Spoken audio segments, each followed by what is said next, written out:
Hi everyone, welcome to week 14.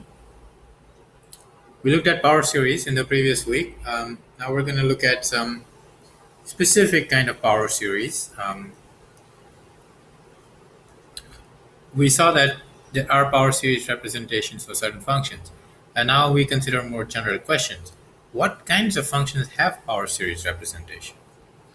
Okay, so let's start with the power series. Let fx equals c naught c1 x minus a, c2 x minus a squared, and so on.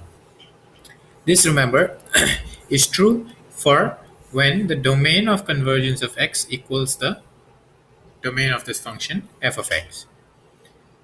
So our goal is to find these functions in terms of f. First, let's put x equals a. The left hand side, I have f of a, I have c naught, but everything else is 0. So this simply tells me that c naught is just f of a. Okay, that was good.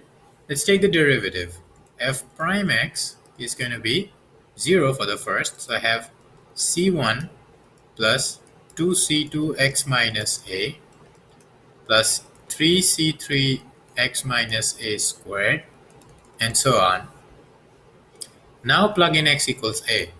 So left hand side is f prime a, c1, and everything else is 0 again. So this gives me that c1 is actually f prime a. So this looks good so far. We found c naught in terms of f. We found c1 in terms of f, which is f in terms of f prime. Let's take a second derivative. So I take the derivative of f prime here. c1 disappears. I'm left with 2c2, and then I have 3 times 2 c3 x minus a, so on. And I plug x equals a. F double prime a becomes 2c2, and everything else here disappears. So c2 is f double prime divided by 2.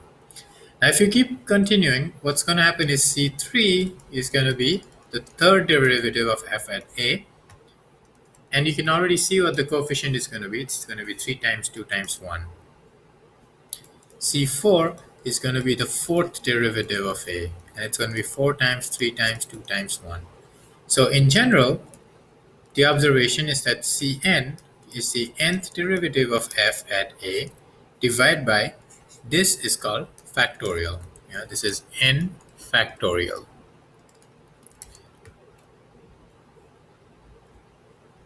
So the theorem says that if f has a power series representation at a, that is, if f can be written as this power series for a certain radius of convergence, then the coefficients are given by this formula. This is really neat because it tells us, now it completes a circle as to if we know the power series exists, we know how to find it, right? Because fx is just fa, f prime a 1 factorial, f double prime a 2 factorial, and so on. This is called the Taylor series of the function f at a, or centered at a. If you let a be 0,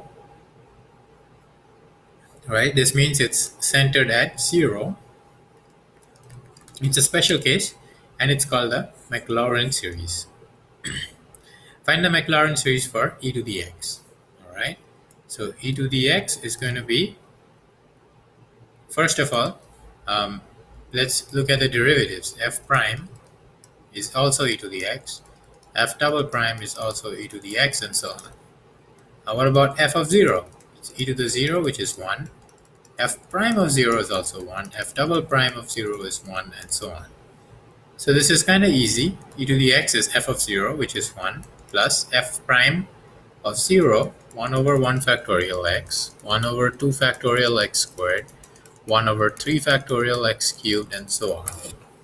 So what we have is that e to the x is given by this power series, 1 plus x squared over 2 factorial plus x cubed over 3 factorial plus so on.